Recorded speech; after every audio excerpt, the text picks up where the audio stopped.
So, good morning, everybody. Welcome to the pitching sessions here in Stadtgalerie Lehn. Before we start, I want to give the word to Gabriele Wagner from the Cultural Department of the City of Salzburg and Director of the City Galleries here in Salzburg. Thank you, Gabi, for hosting us, and the word is yours. Hello to everybody. It's a pleasure for me to have you here from I don't know where, but hopefully from all of Europe. Maybe you are coming from the other side of the ocean, I don't know. Salzburg gave us today a very nice weather for our city. We have snow. This is a special thing for us because climate change, so we really seldom see snow here in the city. Yeah, a very warm welcome from me personally and from the city of Salzburg. And I am here as a representative from my chief, Dagmar Eigner. She can't be here today. She is the director of the entire cultural department of our city. And I want to give you a very short look back to the history and what gives us the reason to be here today. In the late 1960s, a guy lived in Salzburg. He's still alive, but now more than 80 years old. Alfred Winter, a publisher and culture enthusiast. He was employed by the province of Salzburg for special cultural projects. And he set several cultural courses. He found that the city was very conservative in the late 60s, and so he established new ways for all aspects of culture here in Salzburg. He created spaces which are alive till today, and one of these spaces is Galerie Fotohof, very close when you follow this way. Up there, it's a space for photography, and also the Literaturhaus. It's on my right-hand side, also very close. So here in Lehen, what's not in the city center, are several very, very famous and for the city very important places where you can be connected with ideas from artists, different fields, and this is very important for our city. One very important foundation is the Sommerszene, the so-called summer scene. It provided a stage for contemporary dance. The scene took its first steps in Nontal at Petersbrunhof. Petersbrunhof was a farm, but a beautiful farm, like a property, belonged to one of our oldest cloisters here, the cloister of St. Peter, what's in the city center, and it's a nice site. Maybe you have time, go there and look at the church and the cemetery. It's worth doing it. And they have also a mill and a bakery, so it's a nice place. Yeah, and this property was in a bad condition, so nobody was interested in, and Alfred Winter could do his first festival with theaters and performative arts. The first director of the scene was Michael Stollhofer, and he brought international artists to Salzburg. Since 2012, Angela Glechner has been directing dance and performance here in Salzburg. The programs are just as extraordinary and profound as from the beginnings on. It is precisely thanks to this path that we are gathered here today for an event like the CPA. It was important to attract first outside attention with international productions. That gave us a tremendous boost. Today, the Austrian scene is strong and is supported and appreciated by many institutions.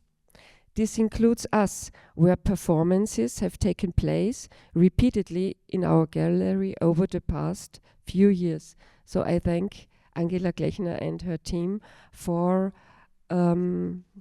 cooperate with the cooperations with us. We are a gallery space and not a space for performances, so it's necessary to be tolerant on both sides because it's not perfect, and you have to bring everything what's needed here. So it's always a little bit action, yeah.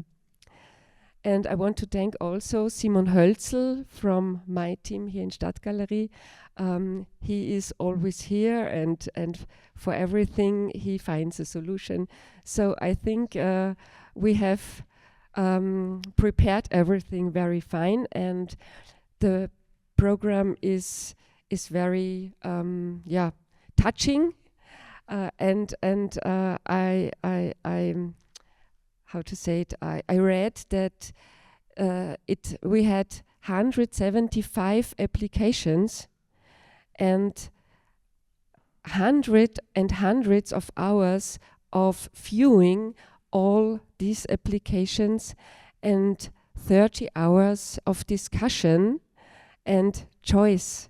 So this is an amazing moment to start with the pitchings. Thank you.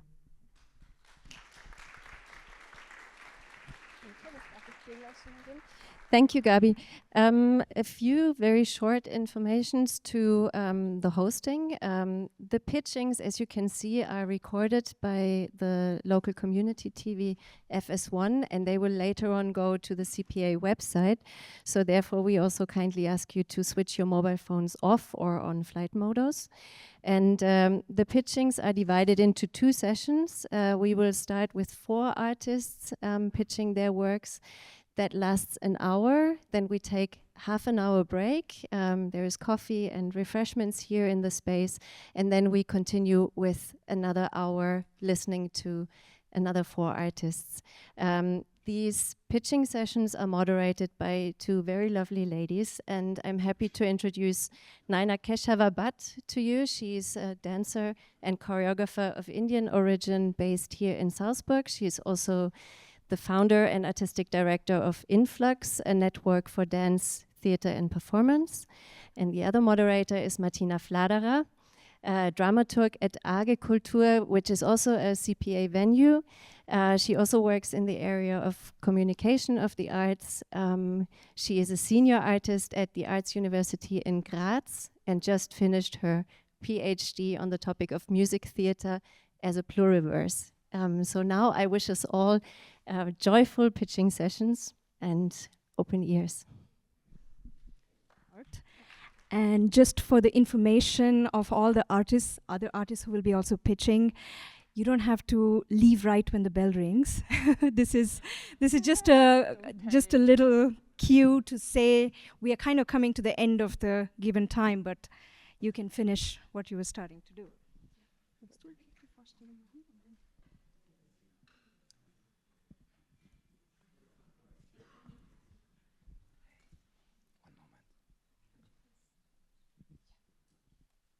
So for the next pitch, I would like to warmly welcome choreographer and performer Valentin Alferi and creative producer Dušana Baltic, both from Hungry Sharks Dance Company.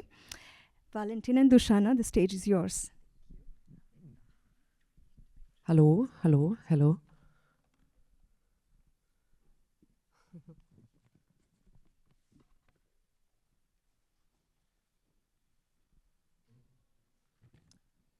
Let's wait a bit for the image. I did? Yes. Yes.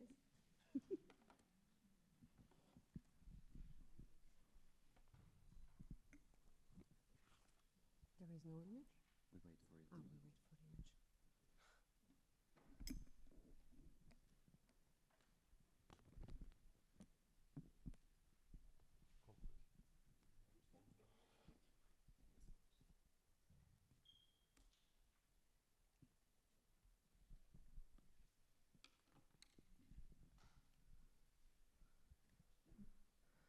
Ta-da! Okay. Okay. Coming on. Yes. Okay.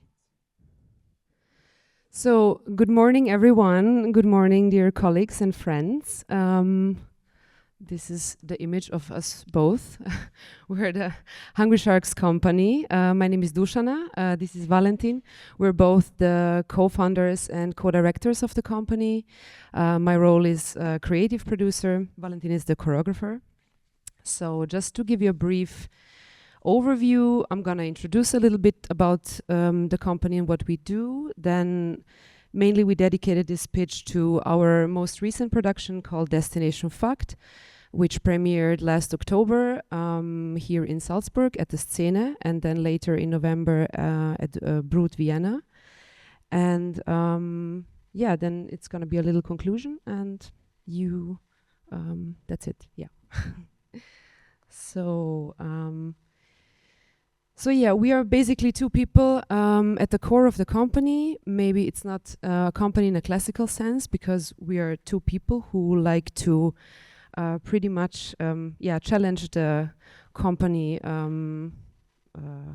word, like the idea of company. And I would say we're also a hub, and we love to experiment with formats, with different casts, constellations. So therefore, like, it's us two running the whole show, and for every project we're casting people project-based, on a project-based matter. Oops. Yeah, so we are based in 3 different regions in Austria, in Vienna, Salzburg and Carinthia. We are active since 14 years, which is quite shocking, because it sounds so long. And we try to, when we create, when we do a production, which is mainly 1 production per year, we try to treat it as sustainable as possible. So we're really trying to tour it as much as we can, and also to pull from it and drag from it also years after in different formats again. So we are in the independent scene. We're not, we don't have a fixed studio where we gather. We always have to build our working conditions from scratch every time we start a new project. But also we try to use our fundings and support of our co-producers very sustainably. And I can say that we always try that most of the financial resources go back to the collaborators, into collaborators' fees. We also try, and we love to reshape our company values every time we start a new project, because we always work with new people. We like also to mix people, like also younger or newcomer people with more professional performers. We also invite them into the process of discussing how we're going to work together, how we can make this working conditions more sustainable and fair. And just to have a great time producing, because it's an intense time when you work with each other in this field, and we want to have a good time with everyone. Yes, I think it's your turn. I take over a little bit. Hi, I'm Valentin. I started as a breaker and a popper over 20 years ago now. So also my dance practice, and with this the practice of the company, is rooted in street and club styles. I engaged in the battle scene, in the jam scene. I'm still in this scene, but I got somehow tracked also to theater, and this is how the company came together as well. And just recently I accomplished my master's degree in choreography in Rotterdam. In Hungry Sharks we stand for experimentation and a strong conceptual approach. I would say that we are still thriving off the street and club style world, but by now we have gone in our aesthetic expression far beyond a classic hip-hop dance on stage, I would say. We believe in the untapped potential that this world provides. That's why we are also a lot connected to that, and I'm still active in the scene. And this is something that plays out in our pieces and in our processes. So our methodology and our aesthetics derive very much from this world. I think one of the main features of this methodology is that we create extensive movement libraries and archives, and then through improvisation, freestyling, this movement library comes to life and forms into scenes, into scores, and finally are shaping the pieces that are mostly dealing with political or social topics and questions. We have a great appetite for formats and spaces. Just as an example, in 2019 we discovered a pool that has underwater windows, so we staged a 50 minutes underwater dance production where the audience looked through the windows into the depth of the water. For our most recent production, Destination Fact, we explored the phenomenon of NPCing. An NPC is a non-playable character. You can just think of a background character of computer games, movies, books, paintings, and we were interested in the phenomenon that at this time there is a culture of millions around the world that are getting that impersonate these characters and upload this to the internet. And we found that a very interesting and creative analog answer to a digital phenomenon. Yeah, let's check out the trailer to this work.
All right.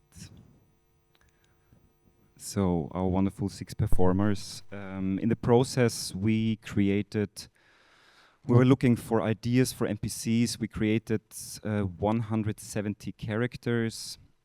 Each character had a basic walk, a basic groove, a gesture, and probably a sound or a sentence. And once we built this archive and all the performers knew this material by heart, we started to improvise with this material and just had the piece emerging from situations that happened in the improvisation. So the piece, Destination Fact, has a fixed structure, but we were also looking for tools on how these characters could relate to each other on stage or fail to relate to each other on stage. And that shaped the score of the piece, which has set material in it, but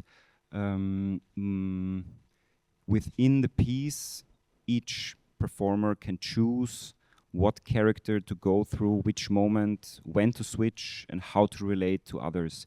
So the piece unfolds very differently in every time we run it. And yeah, in the end, this is something that got also the interest of the audience. We prepared a workshop that accompanies this performance, where we are reaching out to audiences of all ages and bodies to get into the role as well of an NPC, to get tools of creating their own NPCs, and to see how it is to move in this very simple character form and interact with others.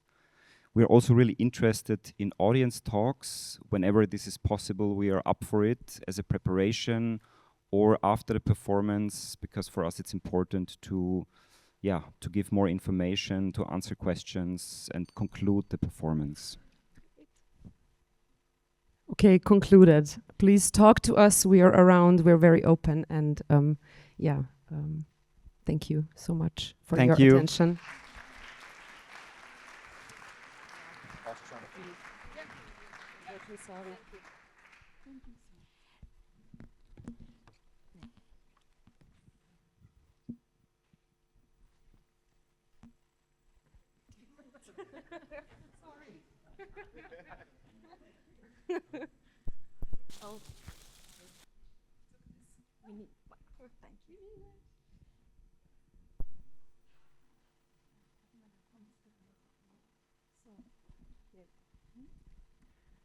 Yeah, already coming to the third pitching from Claudia Bosse. Claudia Bosse is known for her site-specific performances and installations, indoors and outdoors, in museums, cities, the countryside, urban spaces, and often with a community-based approach. As director with a strong choreographic background, she's interested in the art of live assemblies, in exploring the relationships between bodies and spaces, and in ways in which human and non-human bodies leave traces on the fabrics of the world. Claudia is the artist director of the transdisciplinary collective Theater Kombinat, and in her latest work, Haunted Landscapes, she addresses the transformation of landscapes and their more than human communities. Welcome, Claudia.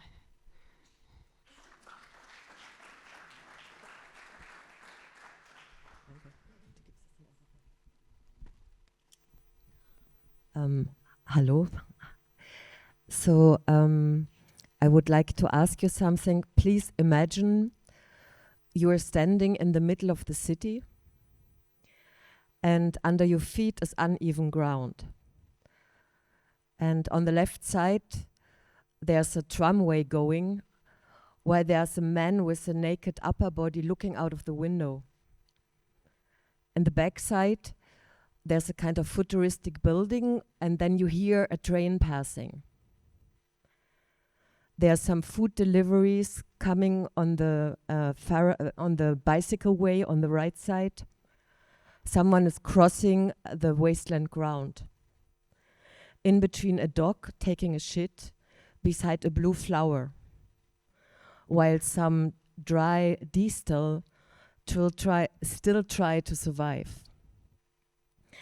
So what if we put our knowledge about artistic works and performances and choreographies back into landscapes where perhaps once the origin of our artistic articulation came? What if perhaps something which is problematic with our contemporary condition is related in the way how we think and present art? Because there was a time when suddenly the spaces were separated from the environments. What if it would be possible to develop and think choreography and performance within a space, not just about a space, and to spend time and to experience I would say, the different conditions of weathers, as snow, as wind, as rain, the different lights and the different livelihoods becoming and decaying on an uneven ground. So what I would like to point out is that I think it started with the work which had perhaps to do with the travel to Indonesia, but then also with the COVID pandemic, that suddenly it was only necessary, the only way where you could meet was in the outdoors, and rethinking in our, let's say, problematic planetary condition to rethink performing arts within an environment. And what we try to do at the moment, find ways. So I think we are not so interested in touring at all, but in invitations where it's a possibility to spend time with a place, with a space, with a context, and with a landscape, in order to learn and to develop something which is specific to the place, coming with a lot of material and an archive of knowledge, with a team of dancers which tries to develop within the space and tries to create, I would say, time in space via movements and activations with the body. I would say this is the main practice since a while, where there were several works happening, and one was on a building plot on the border of Vienna, and it was called Haunted Landscape. But then also what was interesting for us, or for me, what if it's also possible to translate this experience from landscape performances into indoor spaces, like a translation, and what kind of spatialities, timings, and activation can happen in the indoor space. I name this performative landscapes. And what then when this knowledge goes back again into a landscape performance, where anytime you construct or you try to develop something, anytime something can happen which inscribes in the, I call it so, porous choreographies, which is uncontrolled and which co-creates the performative event by itself. And what if we have the possibility as performance makers to bring with our, let's say, artistic, poetic attentions towards other inhabitants of our planet, we can create other assemblies within the more than human, and also spend time, I would say, in unordered spaces where we can experiment another way of thinking, which is tremendously artistically. I insist on this, but on the other way, it perhaps has this resonance spaces where it can breathe through the, let's say, something how we think the order of the world is organized. So what if we can read perhaps the condition of what we are in at the very moment in the environment, and we give this environment time to speak to us and to relate to this. So this is perhaps one proposition I can do with the work at the moment we try to develop in this, in the shifts of using theatrical places, art spaces, but always as on-site relations, so that you share, not like here in a frontality, but yet that you share a landscape. And here are some little insights of work which happened in a landscape in Lower Austria, which is a former quarry land on a conglomerate stone, which is also found on the Mars, which says there was water in the ground.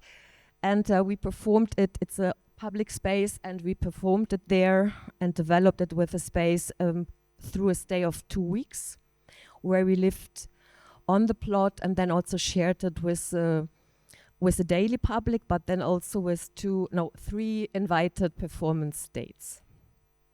So this is Bones and Stones in the Landscape, which was before developed with a co-production with Tanzquartier and another partner, I forgot, but which was then exposed into the landscape over there. And there are also sculptural works.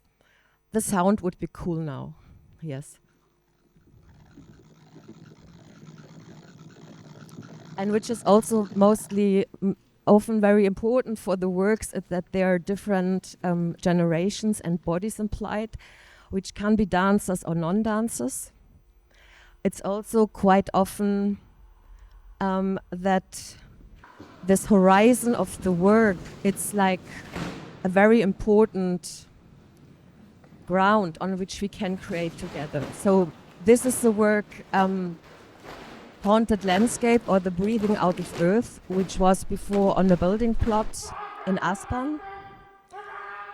This is Irwan Ahmed, an artist of Indonesia, with whom I visited different haunted landscapes in Java.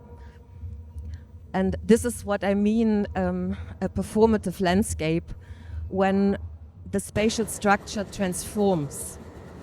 And it's not a stable space where something is presented, but it's done within the people there and the reorganization of space, as here, because how to do an uneven ground in a theater, so we pulled out the floor.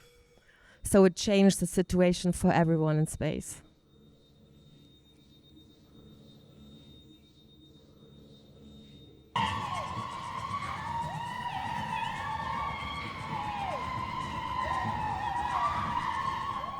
I often fall in love with wounded landscapes.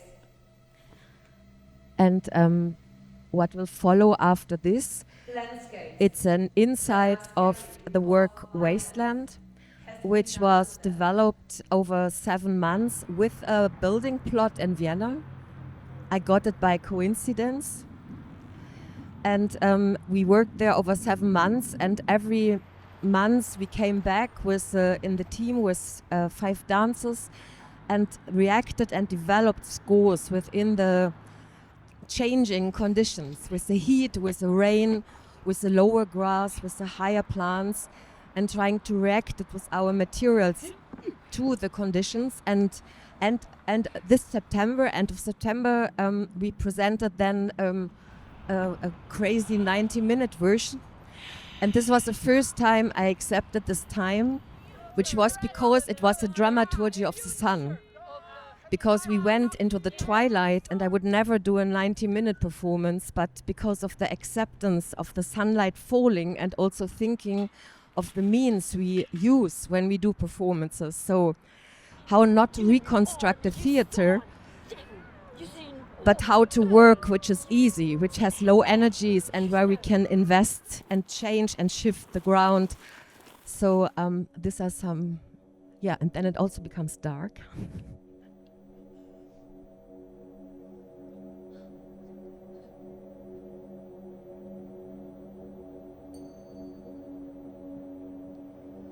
So who's interested, please come to me.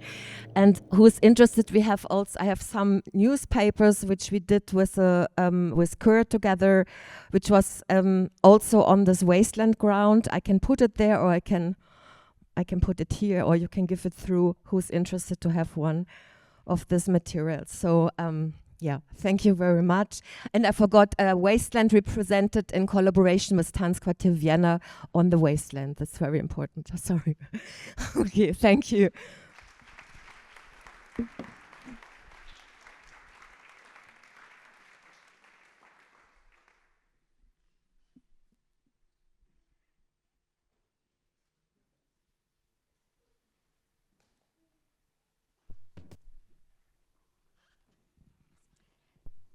So the next pitching artist will be Mazamo Nundlavana. Mazamo Nundlavana is a queer, non-binary performer and choreographer from Johannesburg, South Africa, based in Vienna. Their work centers marginalized bodies and seeks to subvert colonial fantasies through joy, resistance, and collective practices. Trained at Moving Into Dance, Moffatong, South Africa, and Salzburg Experimental Academy of Dance, Mazamo have collaborated with artists such as Doris Uhlich, Michael Turinski, Michikazu Matsune, and Need Company. Their own works, including My Garden Flourishes with Flowers, premiered at Impulse Dance Turbo 2016, Dance for the Future, premiered at Brut 2022, and Turning Point, Brut 2024, explores somatics, memory, and resistance. They have been supported by Dance Web, Kulturgemma, Stadt Wien, and residencies across Europe. Nondlwana's practice weaves dance, sound, and audience participation into embodied research that blurs the boundaries between the performer and the spectator. Muzamo Nondlwana, please join us.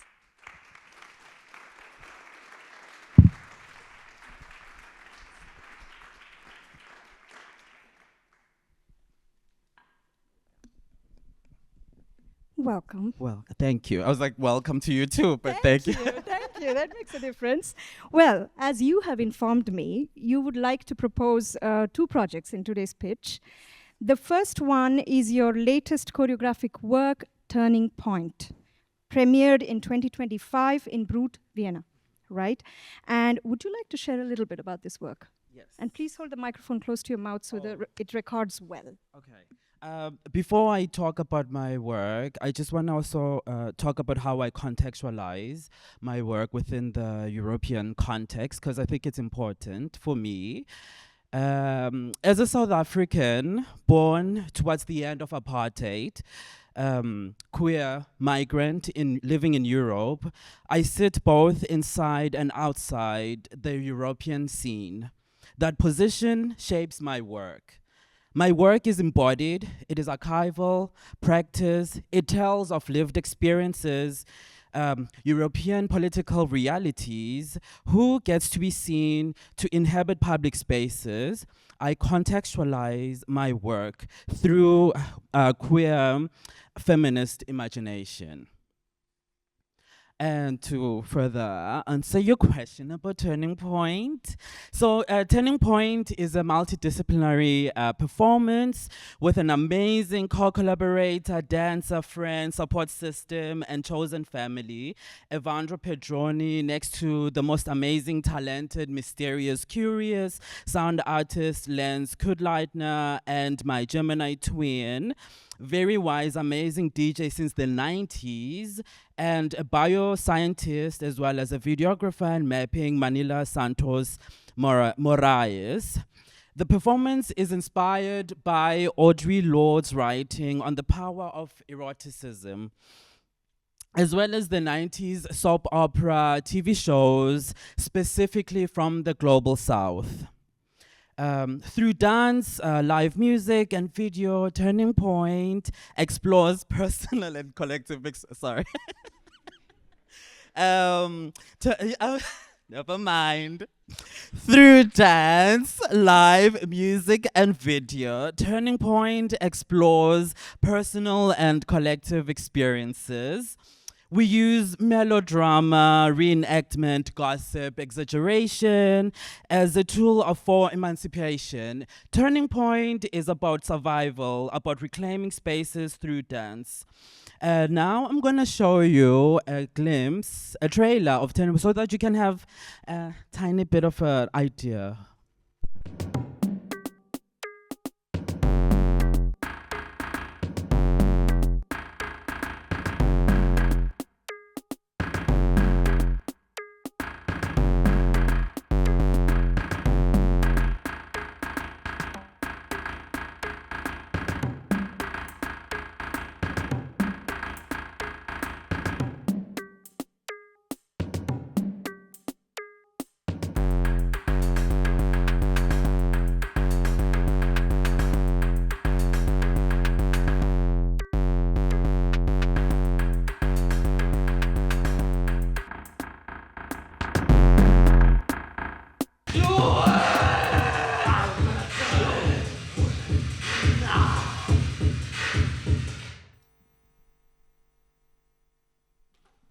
There you go. So what kind of collaboration are you looking for this project from this crowd over here?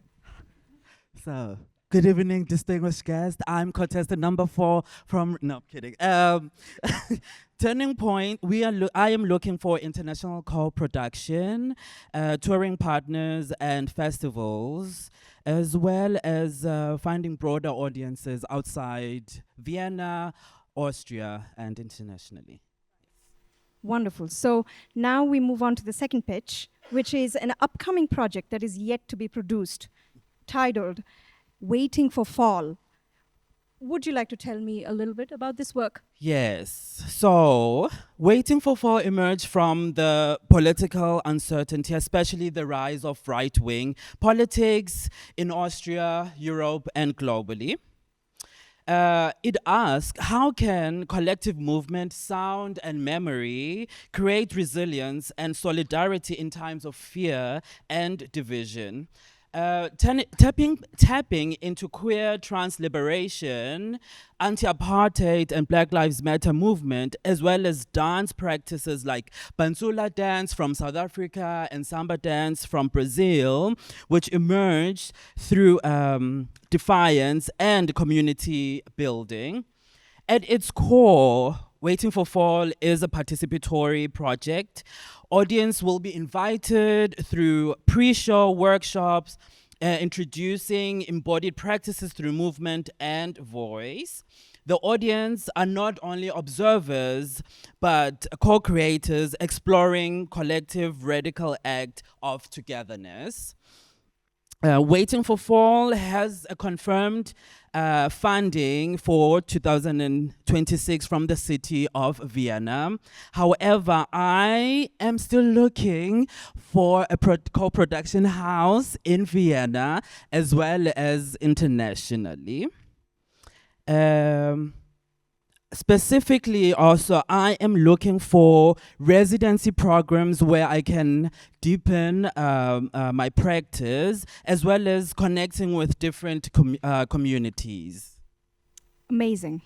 And guess what? We still have time left. Darling, I Would practice. you like to add something to this? No, I think what I can add is I did bring some goodies for everybody. It's over there. It's just a small portfolio to get to know more, to get to know a bit about me. So it also has my email address and my producer's address if you want to get in touch with me. Yes. Thank you Thank very you. much. And that is Mazamon and Luvana. You know Merci. where to find them. Yes.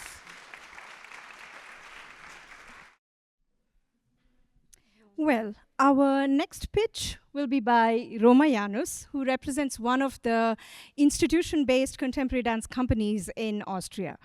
Roma Janus has been the artistic director of Tanz Linz since 2022, before which she was also serving the company as a dance manager and as a dramaturg between the 2020 and 2022 season. With a diverse history in theater, dance, film, and media studies, hybrid art forms have been an essential part of Roma's professional trajectory and interest. Introducing Tanz Linz. Tanz Linz is the contemporary dance company of Landestheater Linz, based at the Musiktheater. Its international ensemble of 16 dancers creates productions at the intersection of classical ballet, contemporary dance, and interdisciplinary art forms. Since the 2022-23 season, under the artistic direction of Roma and a curated model, the company has collaborated with renowned European choreographers such as Sidi Larbi-Shekawi, Emanuel Gatt, Chris Haring, Johannes Wieland, Maciej Kuzminski, Caroline Finn, and Andrzej Kajdanowski, etc. I welcome you, Roma. So, what is it that you would like to pitch today? We would need another microphone. Thank you. Turn it on. Here you go. Hello, everyone. I'm very happy to be here. And So I'm representing here like the Music Theater Landestheater Linz and a dance company based in the theater. And I would like to give you like insight into our work and present you like a short showreel. And then we will continue talk about the work.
There we go. So since you mentioned that today's pitch is actually not for a particular project, but just pitching the profile of the company Tanzlinz, how would you say, what distinguishes the Tanzlinz company from other institution-based contemporary dance companies in Austria?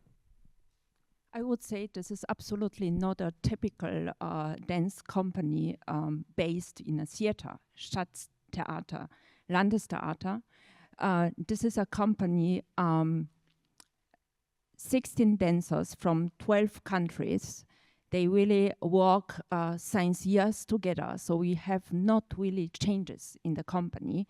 So no one is leaving, and so we have dancers there like in the theater since 10 years, 5 years, 6 years. The youngest is the second season, and there's really like a very strong collective identity, and also like the capacity to work with different signatures, with different choreographers. They can really very quickly adjust. They can really very quickly adapt. They used to work with guest teams, because we are inviting not only choreographers, we are inviting the whole teams to produce pieces. We have like 2 pieces for the main stage in the music theater, which is the 5th opera house in Europe, and it's opened in 2013. And so it's very modern, it's very new, and there's like a big stage. And so there's really needed like a certain number of dancers to fulfill the stage. And we have like 1,200 seats in the audience. So this is like the challenge to program pieces for the stage and for Linz, the city, the town, I would say. And yeah, and then we have also like production in the black box, and there's like more space for experimental productions, and we have like a platform for young choreographers, and also like we give a production prize for Hanover's competition, choreography competition. So we invite the choreographers to create works with the dancers. So this season is going to be Lilith Jacobian, and she's going to create her first full evening piece for the black box. And we have also like a platform for the dancers to create works. And so they have a lot of freedom. There's a lot of freedom in the company, and to express their artistic range. And there's really like a lot of possibilities. Right. So what kind of audience would you say Tanzlinz caters to? And additionally, what is your vision to stretch the boundaries of aesthetics and themes that you usually cater to with this audience? So I stretched the boundaries from the beginning, because it was a huge revolution in Linz when I started to lead the company. So the first piece we did with the new model, curatorial model, because I'm not a choreographer, and so I invited Chris Haring to create Swan Lake. So it was a huge experiment for Linz, and there's still discussion after years about this project. And so I do stretch the boundaries, and this is really like a process to build up, to educate the audiences, because there's like a huge abonnement system. It's like subscribers, like around 18,000 people, and around the theater, and coming to see the pieces in the music theater. And so we gained also like new audiences, young audiences and students. And we have like also like possibilities to give the students, young audiences, also like different prices for tickets, because as you know, it's like the ticket prices in such theater, this is a different level of prices. So there are a lot of possibilities to visit us and to see our work. So in a way, the work is also to generate audiences that is a bit more diverse than the usual regular theater-going classical theater visitors, right? Yeah. So what kind of exchange and collaboration would you look for in this crowd today? So we do have collaborations. We do have collaborations with Ars Electronica Festival in Linz. We do have collaborations with Art University in Linz. Also like with Bruckner, a private university. We will have also like collaboration with Silke Grabinger here, like this season. We are going to participate in Tanztage in Posthof. So there's really like a very, very strong connection to the free scene. And I'm really looking for ways and possibilities to connect, to start dialogue, to collaborate in different ways. Because apart from the main pieces, we have also like different projects and workshops and showings. And so there's really like a quite big range to collaborate. So my vision is to bring the company on tour. Yeah, this is like we are like, of course, we are like repertoire theater, but we call us like we are like contemporary dance company in a theater, and we would love to go on tour and outside of the city, outside of the country. So this is like the goal. And would the formats also be would there be also multiple formats besides performances, like in other ways of engagement, like workshops or some kind of exchanges with the scene, maybe the local scene? Yes, the dancers, they are very active, they are very committed, and there's really like a huge commitment, and they are looking for possibilities to connect with audiences. So we also like offer workshops for audiences. We offer like exchange, and the dancers also like they take part in pieces outside of the theater in the free scene. They create, they present themselves as a choreographers, as dancers. So there's really like so we are not really like isolate. Yeah, this is like the opposite. Wonderful. Thank you very much. Thank you. Roma Janus, Tanzlenz.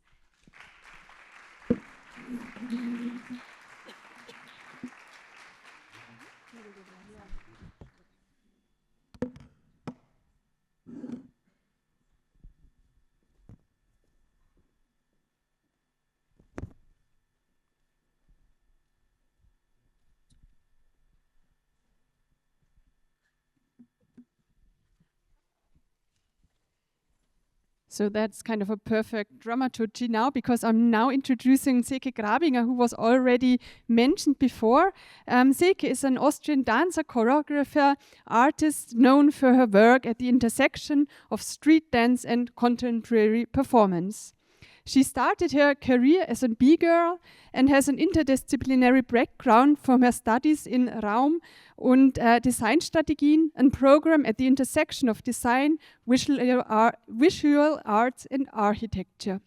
Silke has found her own company, Silksy, through which she develops international productions and interdisciplinary projects. Her artistic research often explores social themes and the relationship between body, space, and identity.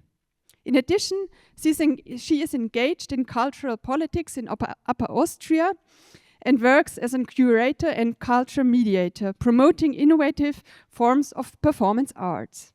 Since 2018, she has been working with robotics in collaboration with Ars Electronica and Creative Robots. Welcome, Silke.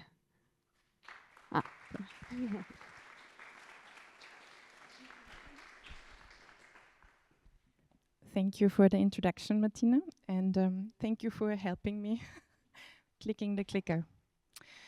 So, yes, no, this is interesting, good. This is another presentation, fantastic. No, this is fantastic, this is good. So, dance and robotics, yes. I am at the intersection of robotics because the main question I'm dealing with is how to transfer choreography as an intangible interface onto a body. And the body is not a human body, the body is an entity that is, in my case, a robot. So the first encounter, as Martina mentioned already before, was in the Ars Electronica when in 2018, and I was standing the first time in front of a 3.5-ton KUKA robot, and the question arises about the question of presence, right? So as a performer, you know, you go on stage and you have your choreography and you perform, but then you have this entity next to you that is actually very strong because people are feeling the uncanniness about it. Because the robot would move in a certain way and you would kind of be able to copy the movements. So that's the first approach that we did. But then the next question arises about how can it be further? How can choreography extend on a platform like this if you work with very expensive and a lot of rules and security measures when you work with these things? Mm-hmm. So, the question of presence. So, I realized through the last 10 years that there is a paradox of presence. So, us human, when we see an entity that is moving or animal-like or dancer-like, then we right away have to humanize it, because if we don't do that, we get into a sort of state of frightening because we cannot really access it. So I developed in my praxis the triangle of horror. So that's the triangle of human robotic recipient. And it relates to the Lacanian triangle of desire, where you have the subject that is on whole. It's always fragmented. On its lacking has a void, and it needs the object to feel itself complete. But the moment of desire is that you cannot really reach that object. It will be always unattainable for you. So, yes, please. I will show very shortly for the first presentation from the robot that we worked with in the Ars Electronica, how it looked like. So this is the robotic arm, and it has just the possibility of moving in these ways. So you have a 360 degree in here, and then you have the little part, but here it has to be mounted with concrete on the floor because it can be very, very unstable. Please.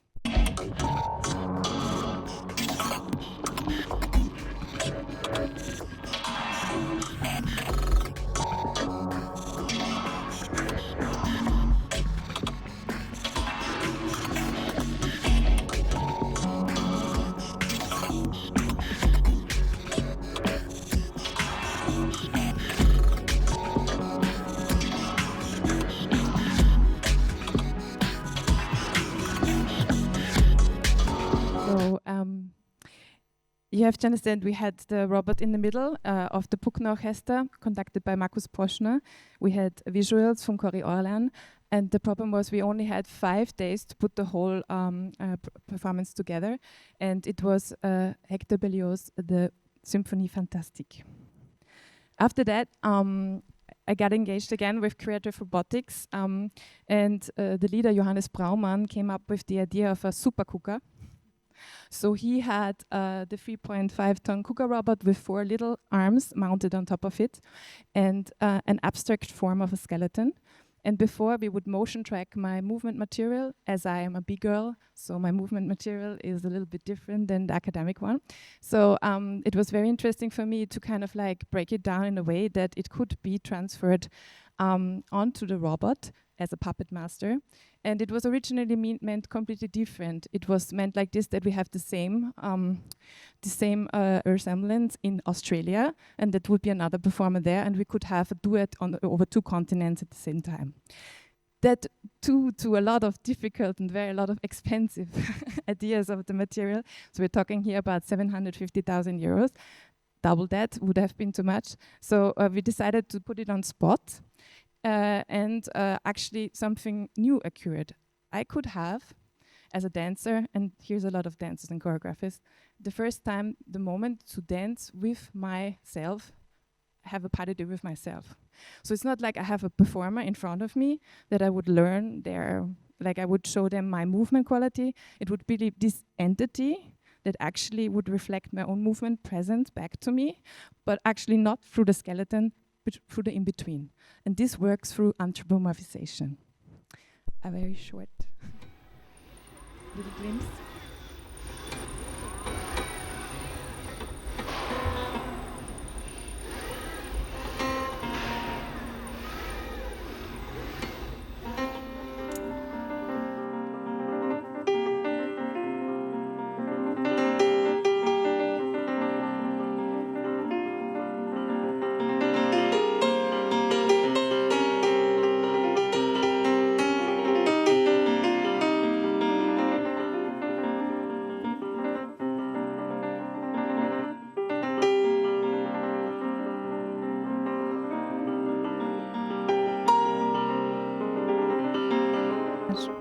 So, next one, please. So, to transfer choreography as an intangible interface onto a body. So, this led to the triangle of horror, and also the situation of being able to actually find with the grasshopper system, a programming system, a possibility to kind of maintain choreography onto an entity that could be reflected back in presence on another generation. So we're talking about my grandson would have this possibility to work with my presence on stage maybe again. So after this, finally, the time had come, and I was able to work with a robot that would not be like needed to be mounted on spot. It was actually Spot from Boston Dynamics, and it was a dog resemblance of a robotic or a grasshopper.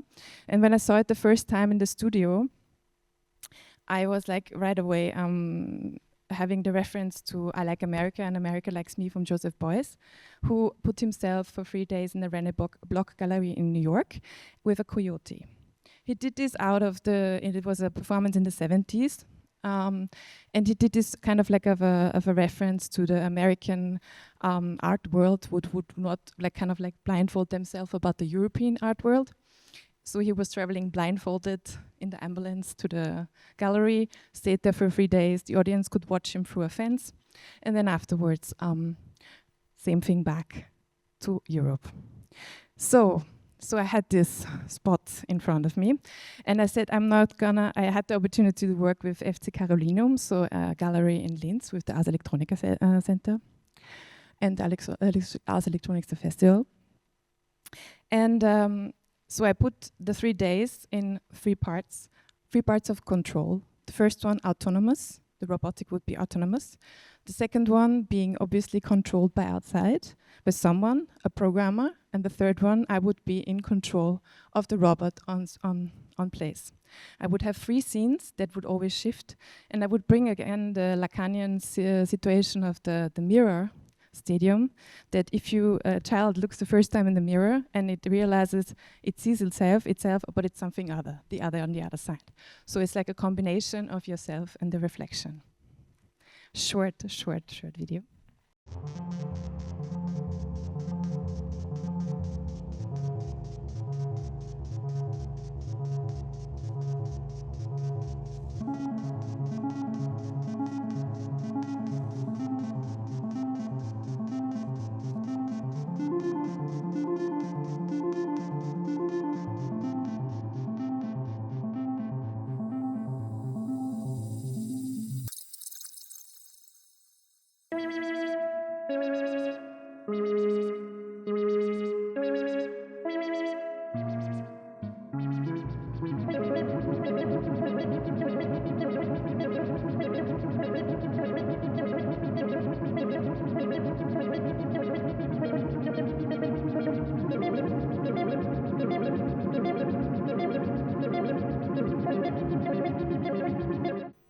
Thank you so much.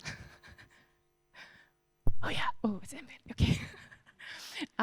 So we have the empathy dilemma. So this whole part is all a kind of a journey, where now I ended up with a new work. It's called Are You Are?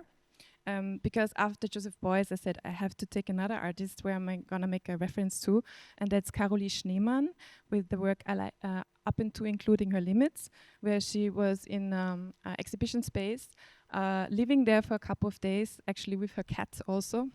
And she would draw, she would be naked, hanging on a rope and drawing the room and the space.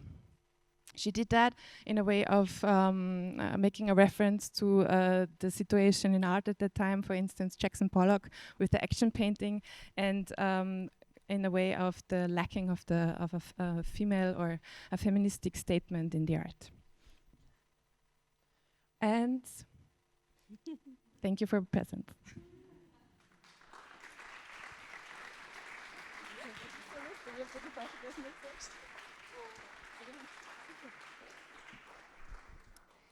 Thank you, Silke. Now, wait a minute, please. All right. We have 2 more very charming pitches coming up. So hold your horses. Let me do this.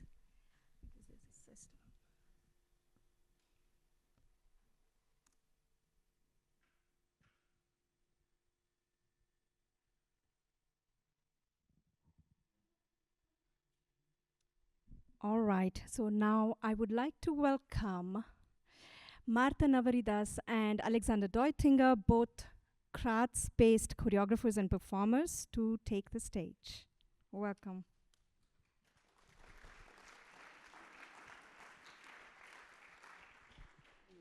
Thank you, Nayana. Hello. Hello. Thank you for having us. Yeah, I'm Marta Navaridas, originally from San Sebastián in Spain. And my name is Alex Deutinger, and I am originally from Salzburg.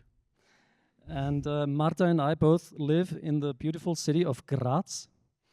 Navaridas and Deutinger, both of these last names have 9 letters each, so you can stack them nicely on top of each other. Yeah, we are a couple in private life and professionally.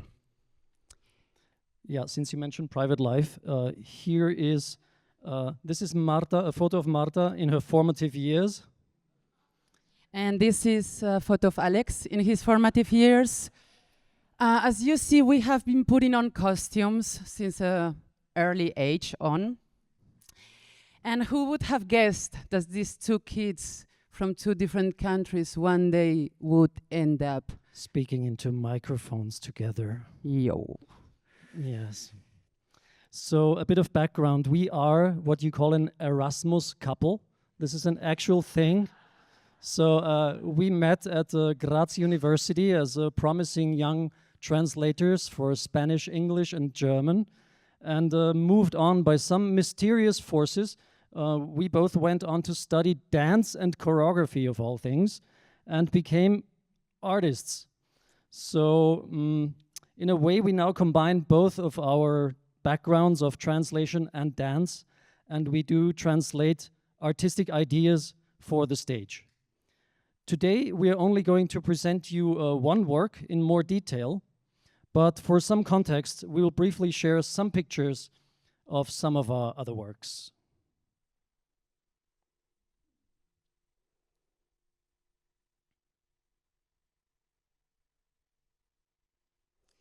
Yeah, we produce on average 2 to 3 performances per year for all kind of stages, like small, middle, large. Also for outdoors spaces. We keep changing formats as we don't really like repeating ourselves. Yeah, you will find more information about specific shows and tour dates in our websites, and we also prepared a little handout for you, which is in that table, with the next dates. So what we would like to talk to you about today is this one project that stands out for us in comparison to our other shows, and it is also very dear to our heart. And this project is called Emancipation of Wonder. We first came up with the idea for this in 2020, and it is currently already in its 7th edition. Before we show you a trailer of this work, we would like to give you a brief overview of what it is, how we do it, and why we love doing it. Yeah, Emancipation of Wonder is a format for guided tours for museums. Can be for indoors exhibitions or outdoors exhibitions. We choreograph it, we script it, and we perform it, or sometimes some local performers perform it. But the best bit of this concept is that all the movement and all the text for these guided tours are direct quotes from children, 7 to 8, 9 years old children. So what we do as a first step for this project is we get in contact with the museum, and they invite 2 to 3 different classes, school classes, primary school, so that the kids can spend some time with us in the museum. When the kids arrive, I put this sleeping mask on.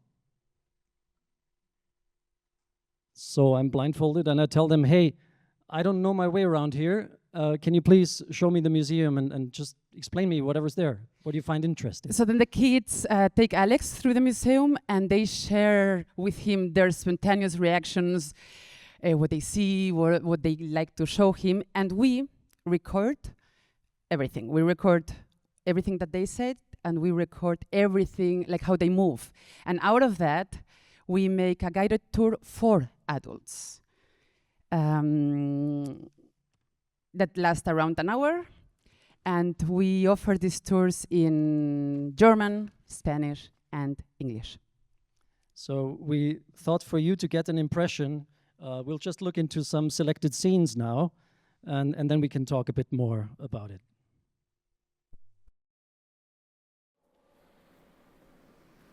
Hallo?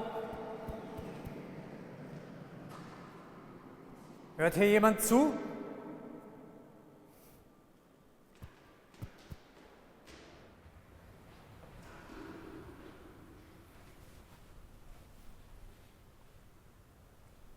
Also wir sind hier in einem Museum. Nichts anfassen, zusammenbleiben. Wenn man die Bilder berührt, dann bekommen die Fett und das zerstört alles.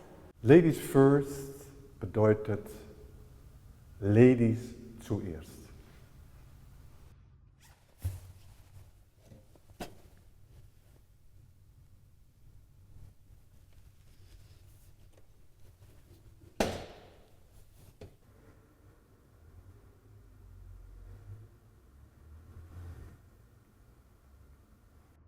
Manchmal verstehe ich nicht, was ich malen sollte, und dann habe ich halt etwas gemalt.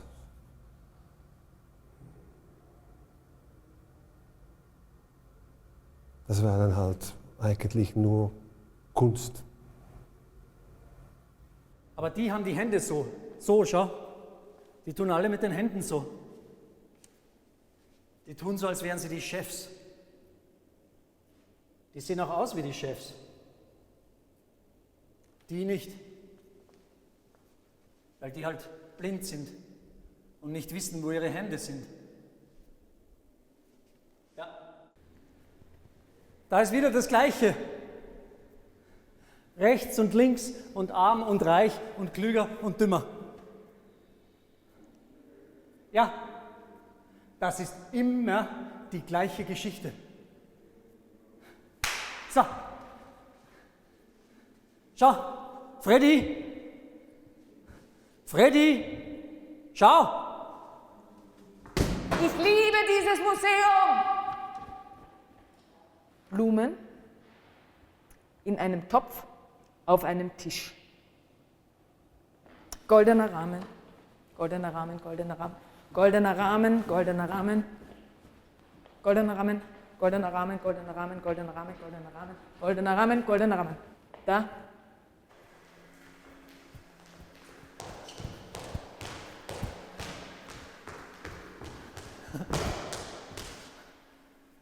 Das ist der Tierkriegraum. Hier ist fast alles nur weiß. Das ist nämlich so, wenn das hier ein Erwachsenenmuseum wäre, dann wäre alles nur weiß. Weiß ist einfach so, einfach das Nichts. Da ist ein riesiger Friedhof! Ein Kunstfriedhof!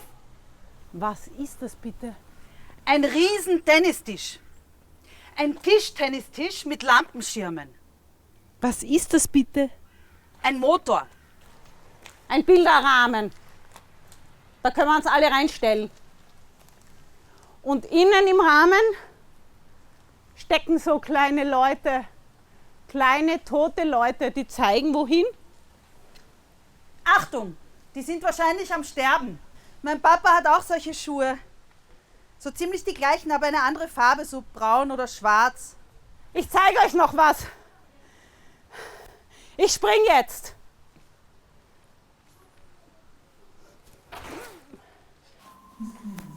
Da drinnen erklärt das Haus sich selbst. Auf Englisch.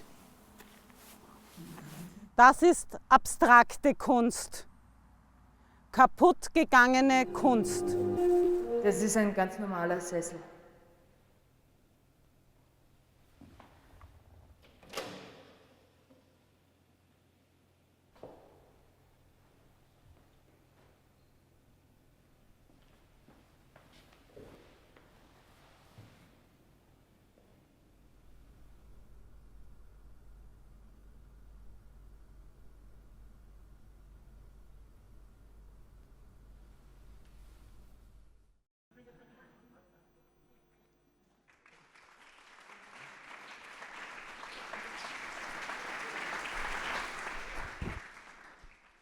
Yeah, so you have seen Alex and other colleagues reenacting the kids, and we really love working with these kids of this age because they're so really spontaneous and honest, brutally honest, and they're not afraid of stating the obvious.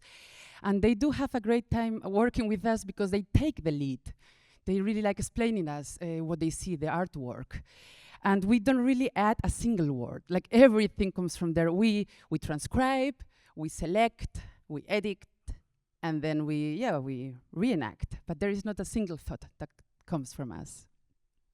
So people have labeled this a win-win-win project, and maybe you're starting to see why.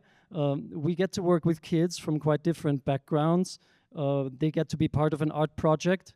The project brings together different audiences, museum audiences, museum lovers, performance audience, parents, teachers. It's a relatively inexpensive production. Win!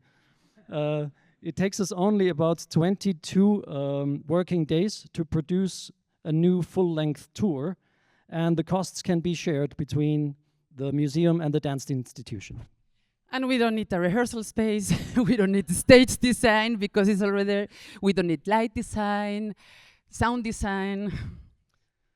Yes, and maybe helpful to know, it can be done within a contemporary art museum, a city museum, a science and technology museum, an art history museum. We are quite flexible in this regard. Yeah, because children have opinions about everything. And it's two of us traveling, and we share a bit, as we said before. Yeah, private and professional couple. So we are, of course, curious whether you could imagine Emancipation of Wonder in one of your contexts, or if you would have any suggestions or ideas where or with whom such a project could be beautiful to bring to life. Yeah, that's it. Thank you for having us. Tomorrow is my birthday. I plan to buy a large cake. If you're around, we'll be around. Have a slice. Thank you so much.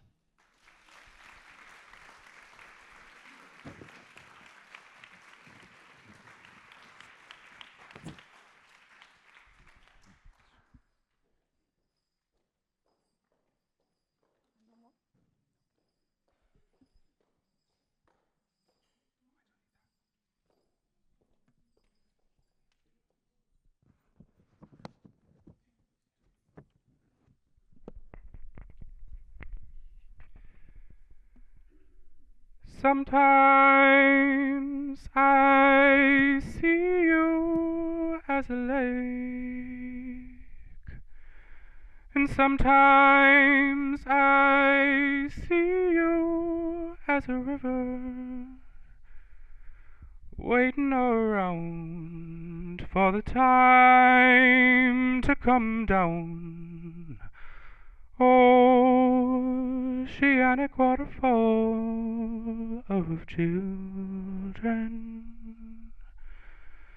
Sometimes I see you as rain, and sometimes I see you as the sea.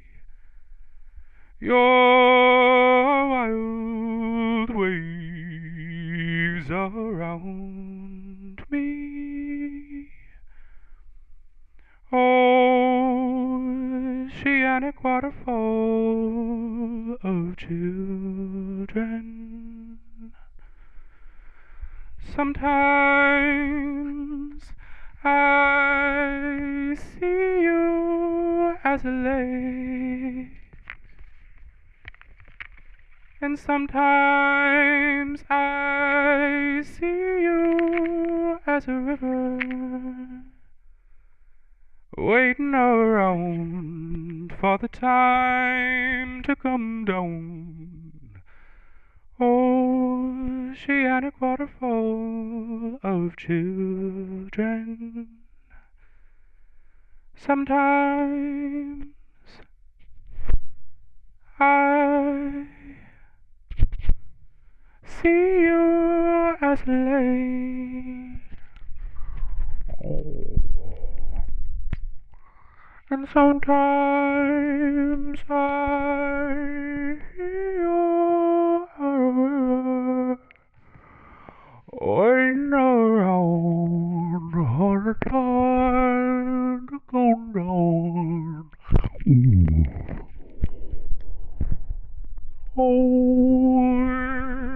Oceanic waterfall of children. Sometimes, maybe it's a bit too loud. Can you turn it down a bit? Sometimes I see you as a lake, and sometimes I see you as a waiting around all the time. One second. Sorry, I just got a little thirsty. Just gonna.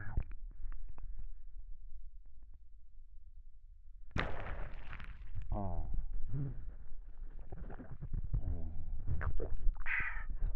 It's delicious water. So more water, more water.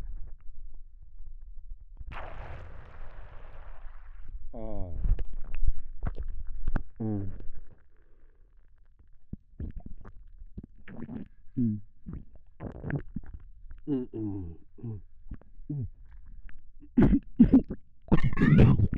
What? What? More water.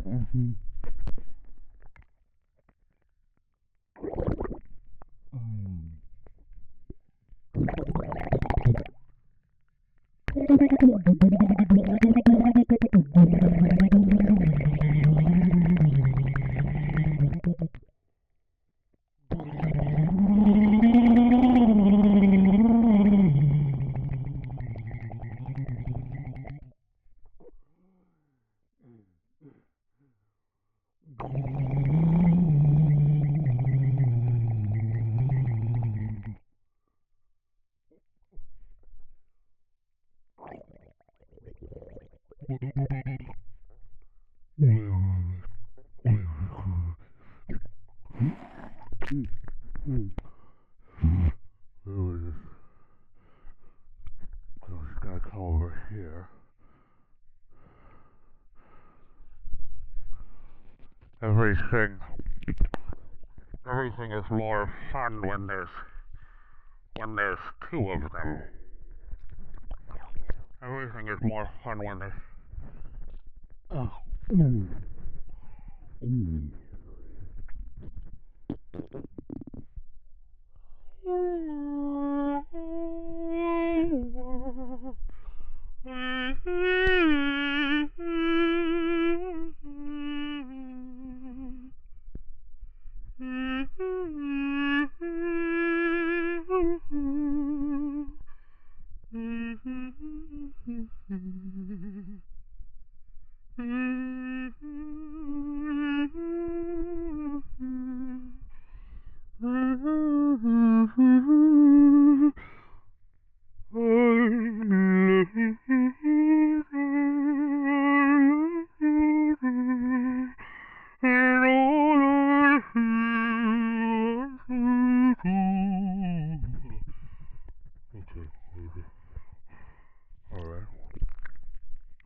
Okay, I have one more song for you.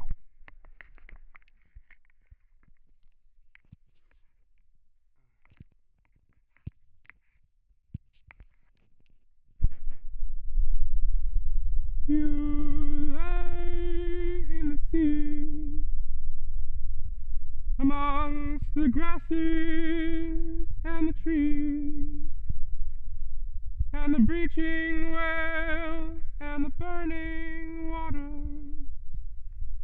as a wave of bodies falls below the sun.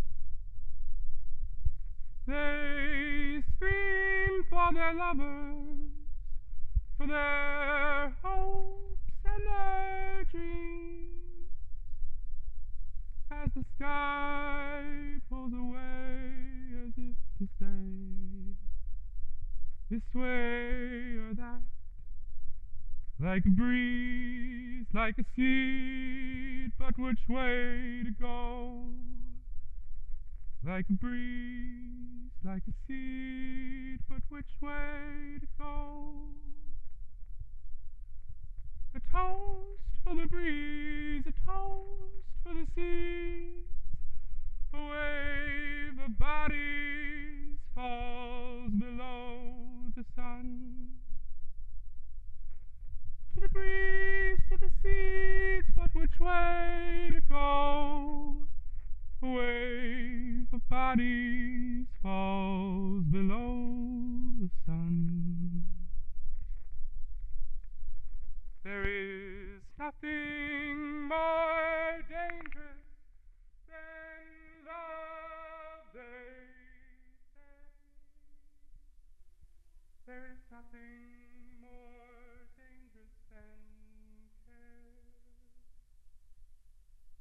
So we lie within the breeze, in the flaming sea, in the skies of smoke, and the bath of wine, and the steaming rock, and a wave of bodies flying through the sun, flying through the sun. We are here, around you, at the end of it all. Waves upon waves, little sprouts beside you, and they climb as far down as they can go. The future is under, below, at the bottom of the wave, flying with the undertone.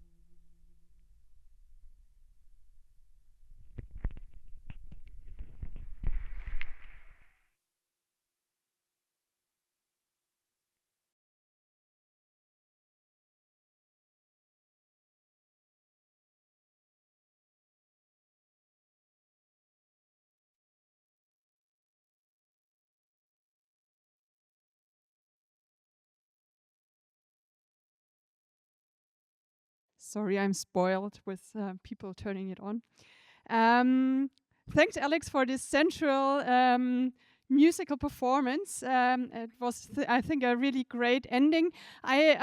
Just a few words about Alex for the ending. Alex Franz Zedbauer was born in Brooklyn and is now living in Vienna. As a multidisciplinary artist, he's moving between performance, music, visual arts, and choreography. His performances are rich and sophisticated melodies, as we already discovered, strange vocal escapades and unexpected twists. He has recently performed in places like Sophiensäle in Berlin, in Tanzquartier in Vienna, Gessenhalle Zürich, in Switzerland, Basquiat Center for Contemporary Arts in Glasgow, or Gwangju Biennale in South Korea. So speak to Alex if you're interested in his work. And now there's only to say, have a nice meal, have nice talks, and beautiful connections, and a good time at CPA. And Julia, I think you want to end it. Thank you, Martina. There is an announcement of how the CPA Plus program continues this afternoon. At 2 p.m. there is a showing at Seed by Body Project, the company, together with choreographer Antonin Rioche. You don't need any tickets for that. You can just show up.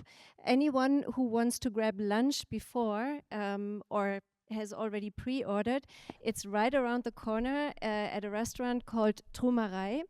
And there is Lou here on the side. She will bring you to Trumarei, and there is also Natalia over here. She guides the group directly to Seat if you want to go straight away. So which way you choose, these two guides will be with you.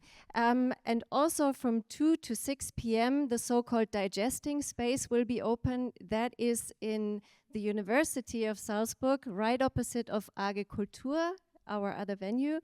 It is a place that gives you time to relax, to hang out, to exchange, to read a little bit about the performances, to just take a breath. That's open from 2 to 6 p.m. And apart from that, we all see each other in the evening, 9 p.m. at Szene.